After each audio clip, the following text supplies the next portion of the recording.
The interest rates will come down. You said that you would demand that the interest rates come down. Well, I would put in a strong statement. Do you expect the Fed to listen to you? Yeah.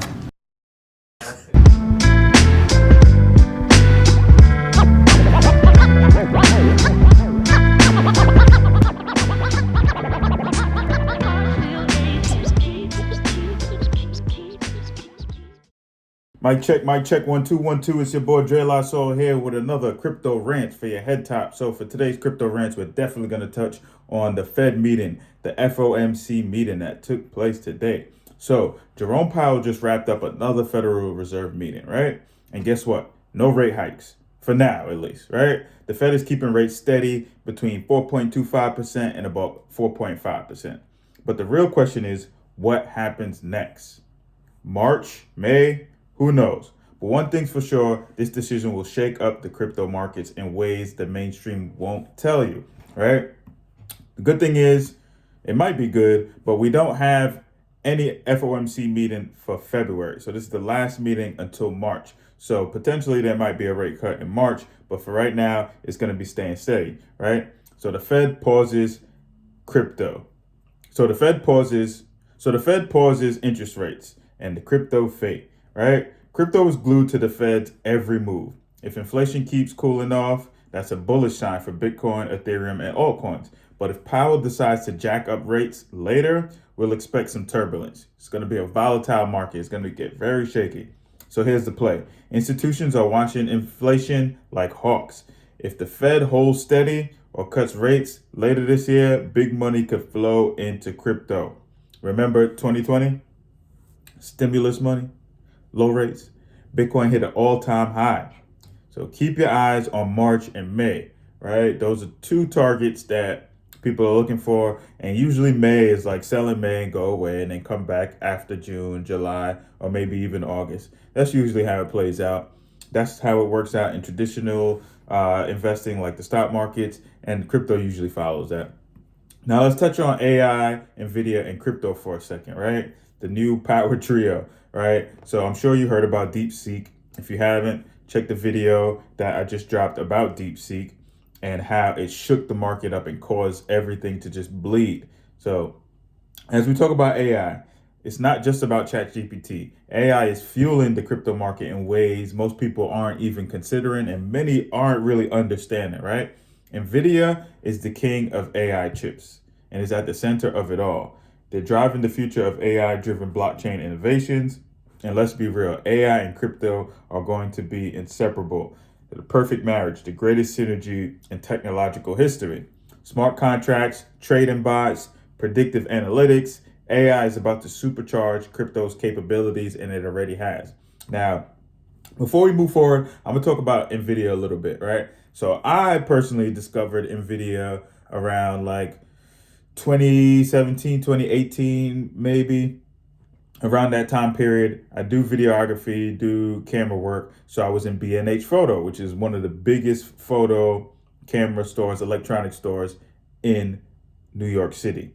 I was walking by the gaming section and I seen these chips for gaming for NVIDIA and AMD. So I'm like, you know what? Let me do some research on this. Realize those were the same exact chips people were using for mining and for crypto, essentially. So I was like, nah, I gotta invest in this. Made a good amount of money off of it. Honestly, wish I held all of the AMD and NVIDIA I had, but was glad to know that I saw the future just from looking at gaming, just from being in the camera space. I saw that. So it's crazy how different spaces and things could just intertwine and lead you to a great investment. But moving forward, now we got Trump versus Powell, right? Trump is saying, hey, they're definitely going to, cut rates. And Powell's like, I don't really know. We got to keep it, you know what I'm saying? So is the Fed in trouble? That is the big question. So politics always finds its way into the markets, of course, with Trump potentially back in the White House. Well, with Trump back in the White House, we could see a massive shift in Fed policy. Would Trump push Powell to slash interest rates? Maybe. But there's an even bigger question, right? Would Trump go after the Fed itself? So there's people saying that the Fed is going to be ended, right?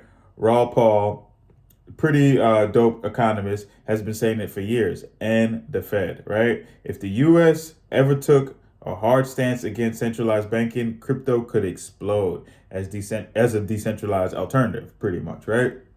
But we got to be real. Central banks aren't really going down without a fight. They've been around forever. They have staying power, indirectly speaking, right?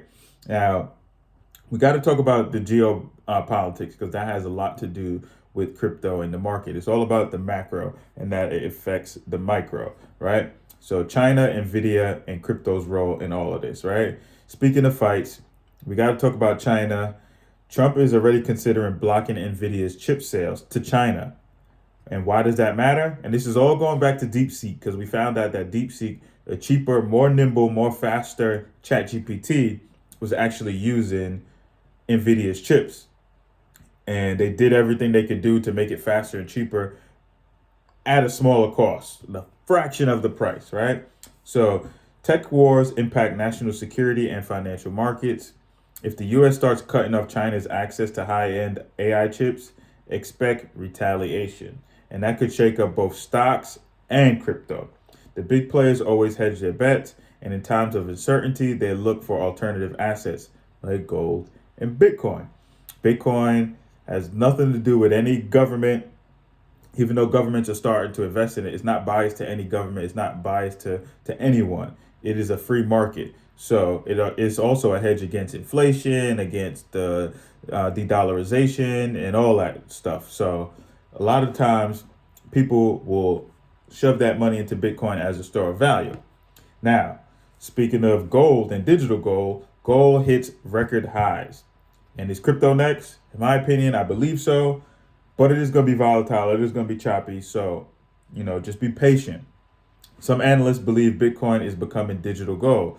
It already is digital gold. It's actually better than gold. All right. A safe haven when traditional markets get messy. Right. And Ripple CEO Brad Garlinghouse, Ripple is the parent company for XRP, if you didn't know that. So Ripple CEO Brad Garlinghouse, he thinks XRP could be a strategic reserve asset for the US if that happens. It won't just be Bitcoin. Also, altcoins like Solana, Avalanche could also be major players in global finance as well. So keep your eyes on those coins as well. Avalanche is a big player in the gaming space, and Solana has just been tearing things up lately. Solana is considered the ethereum of this particular bull run or this particular cycle. Now, the future, equity tokenization, the end of investment barriers, right? So one of the biggest problems in investing is gatekeeping. The US financial system makes it nearly impossible for small investors to enter the venture capital world. You got to be an accredited investor. Sometimes the who's, if you know, will be able to invest in some of these companies, right? But crypto is changing that. Tokenized stocks, real world assets backed by crypto, and decentralized finance, aka DeFi, are breaking down barriers. Soon, you won't need to be a millionaire. You won't have to be an accredited investor to invest in tech startups or even real estate. You'll just need a blockchain wallet. Tokenization, RWA, real world assets is the future. Larry Fink, the CEO of BlackRock, the biggest financial asset manager in the world. They manage over $1 trillion in assets, right? So if the CEO of that company says that the future is tokenization, best believe that the future is tokenization, right? As a huge believer of crypto and blockchain and tokenization, I want the SEC to rapidly approve the tokenization of bonds and stocks. Now, we got to touch on Robinhood as well. Robinhood's big move. Now they are offering future trading for the masses, right? Futures is something that people use to actually see how the market is going. So for instance, Sunday, I was looking at futures. I actually got a notification from CNBC saying that futures were down. And I'm just like, yo, something is happening, right? And then Monday morning comes, and then we found out that it was DeepSeek. So Andreessen, he tweeted about DeepSeek and it being like a power player and it being cheaper and faster than ChatGPT. And this was over the weekend. Because of that, a lot of these insiders know what's going on. So over the weekend, futures started going down. And that was a telltale sign or indication or foreshadow that the market was about to crash as well. And that's exactly what happened.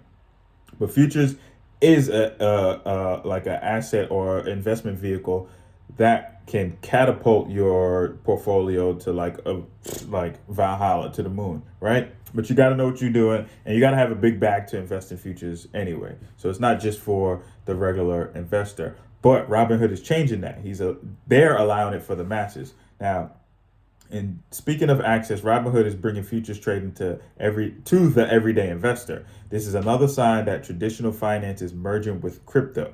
I told y'all before, because of crypto shook up everything, right? You got 24-hour trading in crypto. You got so crypto never turns off. It's 24 hours, right?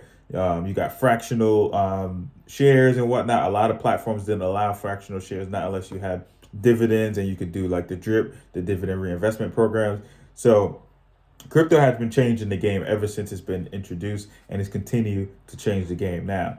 So this is another sign that, finance or traditional finance, TradFi, is merging with DeFi or crypto, right? Institutions used to laugh at crypto. Then they was hating crypto. Then they was telling you crypto was rat poison, telling you not to buy it. Now they're integrating it into every single thing, right? From ETFs to futures, the game is changing. And those who adapt early will win big. You just gotta be patient. You stay 10 toes down in this crypto space, you will be rewarded. The market rewards the patient. But don't get crazy out here and just start jumping around and, trading and going crazy and just trying to pick up the next big thing. Although you can make some good profits on the next big thing, but you got to be early and you got to jump out early as well, right? So my final thoughts on that: Jerome says that the Fed is staying flexible. That means that if inflation spikes or the job market weakens, we could see interest rate cuts sooner than expected. And if that happens, crypto could just skyrocket, right? We're already in the bull run, and this bull run will just go even crazier if that happens. So stay sharp, stay informed, keep stacking those sats, keep stacking Solana, Ethereum, whatever you like, right? Whatever you like. Stack those, right? Make sure you stay hip to what's going on in the AI space, right? Stay hip to what's going on in the blockchain space. And if you need some of that information, of course, follow your boy. But let's touch on something else that came out from today's Fed meeting. Our role with Bitcoin really is to look at, with crypto, really is to look at the banks, and we think it's, banks are perfectly able to serve crypto customers as long as they understand and can manage the risks, and it's safe and sound. As a good number of our banks that we regulate and supervise do that. The threshold has been a little higher for banks engaging. All right. So the Federal Reserve Chairman Jerome Powell just declared war on debanking, right? Banks are being told to stop ghosting crypto companies, right? Debanking is when they close down your bank account because you're a crypto company, right? Or not allowing crypto companies to open up a bank account. Operation Choke Point. If you don't know about that, do your research on that. So let's break down why this is huge for Bitcoin, Ethereum, and the entire blockchain revolution, right? Now, debanking is dead, and this is because of Jerome Powell. Yes, you heard that right. No more banks slamming doors on crypto startups. No more frozen accounts. No more we don't serve your kind here. They're kind of treating us like how they was treating, people back then, right? The Fed is putting banks on notice. So play nice with crypto or else. But what does this mean for you? Let's dive into that. Now, first off, debanking was the number one silent killer of crypto innovation. Startups couldn't get bank accounts. Exchanges got cut off overnight. It was like trying to fight a war with no ammo. But Powell just dropped the mic. Banks must serve crypto firms as long as they follow the rules. This is a game changer. No more chaos, just stability for builders to innovate. Think about it. Smoother fiat on-ramps, which means smoother ways for people to put their dollars and euro and whatnot into these crypto platforms, fewer disruptions, and maybe, just maybe, your favorite DeFi project won't get nuked by a random bank panic, right? And that's what happened a couple of years ago when, all those banks were closing in Silicon Valley. It was crazy. FTX went belly up, and Three Arrows Capital and BlockFi and Celsius. It was a crazy time. It was a crazy time. Now, here's the kicker. The Fed isn't just saying, do it. They're giving banks a roadmap. So AML, anti-money laundering, KYC, know your customer, compliance, check, check, check. This means banks finally have the green light to offer crypto services without sweating the regulators. Custody loan payments, you name it, all of that. And guess what? When banks feel safe, we win at the end of the day. More products, more competition, and way more adoption. Imagine crypto-backed mortgages or Bitcoin ETFs that don't get delayed for decades. Trust me, it's coming. We've been trying to get a Bitcoin ETF for a minute, like for years. And we finally got it. But with this in place, things like that will be sped up much faster. We won't have to wait. But wait, there is more. There's a bigger picture here, right? Reliable banking, institutional money. Powell's move isn't just about startups. It's about lowering pension funds, hedge funds, and your aunt's 401k into crypto, or even your 401k into crypto. Why? Because big players need trusted banks to hold their hand. More institutional cash, more liquidity, less volatility, and crypto becoming a legit asset class. Crypto is now maturing, it's growing up. We're talking about the final boss fight for mainstream acceptance of the people.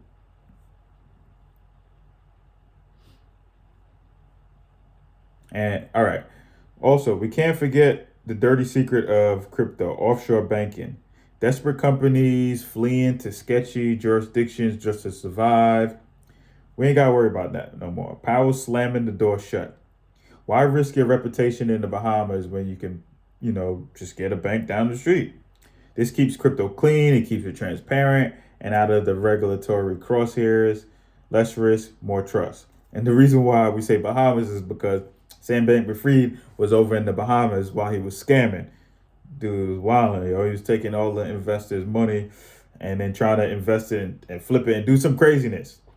But it wasn't backed one for one. He was fronting and acting like the Solana that you bought was backed one for one, when really he was taking that money that you bought the Solana and doing something else with it. And that's why, boom, he went belly up, and that's why he's in jail right now. So we ain't got to worry about, trying to hide anymore. Now, look, folks, this isn't just policy. This is validation for crypto. The Fed admitting crypto isn't going away. That's pretty much what they're admitting, that crypto is here to stay. Banks being forced to adopt or die. Get down or lay down. I don't know if you ever seen State Property, but get down or lay down. You heard? Now, it means the walls between crypto and traditional finance are pretty much crumbling, right? Berlin Wall is falling. We're witnessing the birth of a new financial system. Blockchain is changing the world. One where blockchain isn't the rebel.